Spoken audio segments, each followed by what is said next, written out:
अस्सलाम वालेकुम जी, this is आमरा ख़ान। आज आपके लिए जो मैं टॉपिक लेकर आई हूँ वो है डिप्रेशन।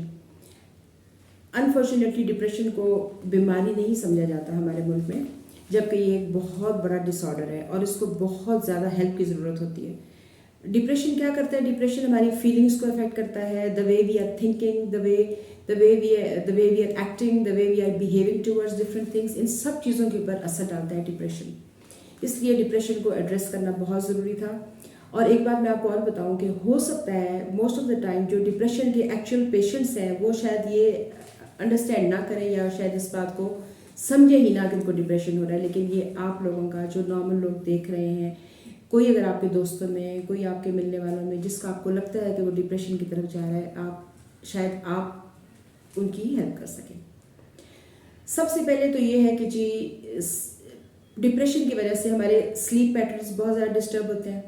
या तो हमें हर वक्त नींद आ रही होती है या हमें नींद आती ही नहीं है, या तो हमें बहुत भूख लग रही होती है या हमें भूख लगती ही नहीं है।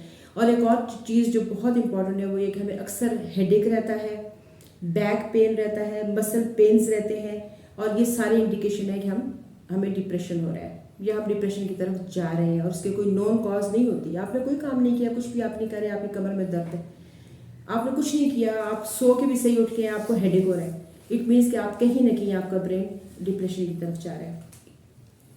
इसमें यह है कि अब जो हमारी बैड हैबिट्स हैं, जो चीज़ें हैं जो हमें डिप्रेशन की तरफ लेके जाती हैं, वो क्या है? बीइंग अ काउच पोटैटो, मतलब आपकी कोई एक्टिविटी नहीं है, आप खा रहे हैं, पी रहे हैं, बैठ रहे हैं, सो रहे हैं, ऊँघ रहे हैं, लाइफ की तरफ आपको इंटरेस्ट नहीं है, आपको चीज़ें अच्छी नहीं लग रही हैं, आपके बिहेवियर्स नॉर्मल नहीं रहे और लोग आपको मोस्टली समझ भी नहीं पाते। साइंस ने प्रूव किया है कि अगर आप 45 मिनट्स की वॉक करें या एरोबिक एक्सरसाइज में खुद को इंडल्ज करें, उससे क्या होता है कि आपके ब्रेन में जो हैप्पी हार्मोन है वो रिलीज होता है। सेरोटोनिन के जब रिलीज होगा तो क्या होगा? वो इतना अच्छा काम करता है कि जिस तरह से एंटी डिप्रेसेंट मेडिकेशंस काम करती हैं। हमारे बहुत सारे पेशेंट्स हैं जिनको हमने जब वॉक पे लगाया, एरोबिक एक्सरसाइजेस पे लगाया, तो उनकी डिप्रेशन की मेडिसिन खत्म हो गई, क्योंकि फंक्शन वही था। एक और चीज़ मैं आपको बताती चलूँ कि डिप्रेशन का असर आपकी स्किन के ऊपर भी बहुत ज़्यादा पड़ता है। डिज़ास्ट्रस इफेक्ट्स होते हैं। वो किस तरह से?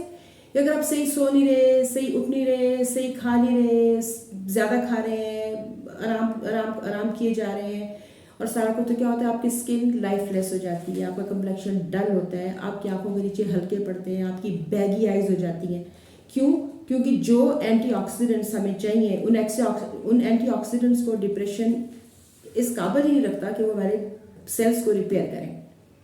एक और चीज़ कि ये आपके ब्रेन पे बहुत ज़्यादा इफेक्ट पड़ता है डिप्रेशन का। सबसे ज़्यादा इफेक्ट बल्कि पड़ता ही ब्रेन पर है, जो कि बहुत डेंजरस चीज़ है। क्यों? क्योंकि हमारे ब्रेन का सबसे ज़्यादा, ब्रेन सेल्स का जो हिस्सा होता है उसे बोलते हैं GMV, grey matter volume. Depression उस एरिया को जाके इफेक्ट करता है और वहाँ से बहुत सारे सेल्स आपके लूज हो जाते हैं, ख़राब हो जाते हैं, खाए जाते हैं बिकॉज ऑफ डिप्रेशन।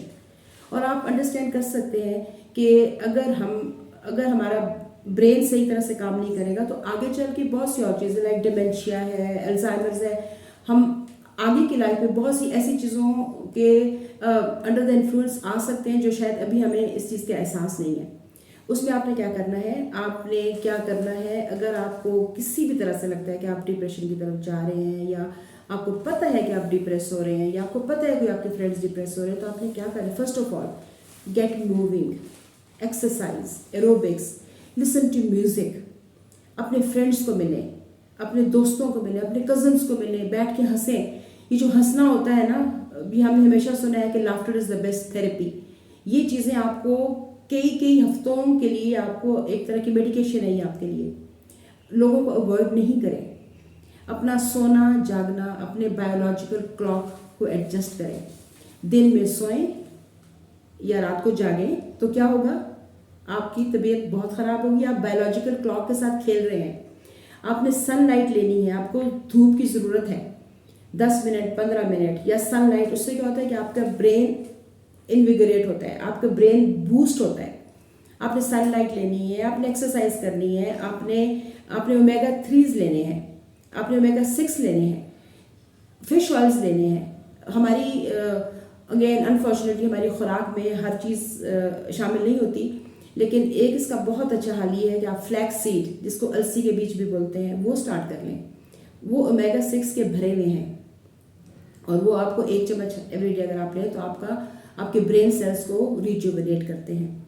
इन सारी चीज़ों का असर आपके दिमाग पे बहुत पड़ता है।